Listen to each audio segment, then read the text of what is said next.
So if we were to just try to generalize, what's just the general way to eat that's going to promote health and prevent disease and illness and make us feel less chronic pain and less symptoms that are associated with inflammation?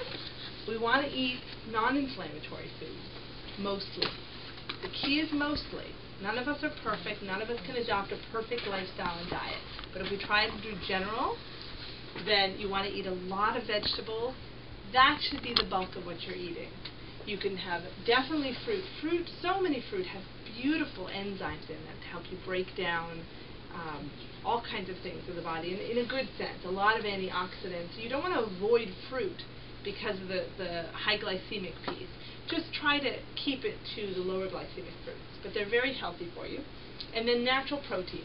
So if you're eating meat, and for people that are vegetarian, and I will say I was a vegetarian for about 20 years, and it was very important that I went into being a vegetarian in the beginning, because as I had said, I had a lot of lymphatic swelling, and it was very hard for me to digest meat, and I was just very lethargic.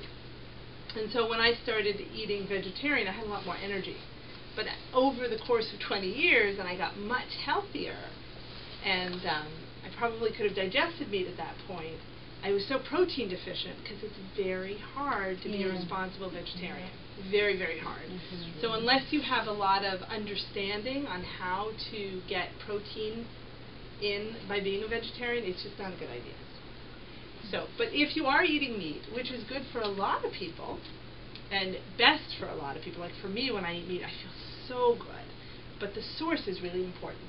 And the quantity is important. I mean, these 16-ounce, prime rib, that's obviously not ideal, right? So if it's steak, the ideal if you're going to eat red meat is grass-fed. So that means that the cow is not fed on grain. As we said, grain can be inflammatory. If a cow is eating grain, and that's not its natural food source, historically, right, it's going to become inflammatory. And the meat is going to then be inflammatory in your body. So trying to have red meat that's grass-fed, which you can definitely get today in a lot of places. Natural protein. So if you're having poultry, make sure it doesn't have any growth hormones and antibiotics and just crud in it. There's a really good movie that's very painful to watch, and it's called Food Inc. Many of you have probably seen it. It's such a good movie, but again, very, very difficult to watch because it's talking about the farming industry and just the mass farming of chickens and all kinds of stuff.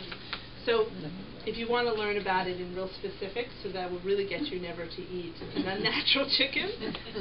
But essentially natural protein, and ideally having at least 3 servings of protein a day. But what's a serving? It's like no bigger than a hockey puck. It's like 5 ounces.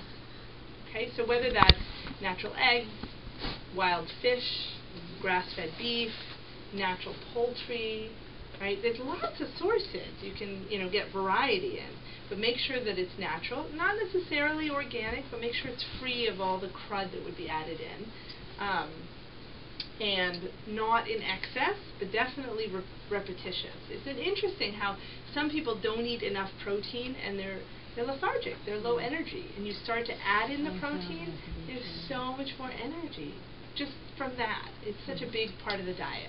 So natural protein, 5-ounce servings, more or less, you don't have to weigh it or anything, and at least 3 servings a day, and a lot of vegetables, okay, and water. Water is a big one.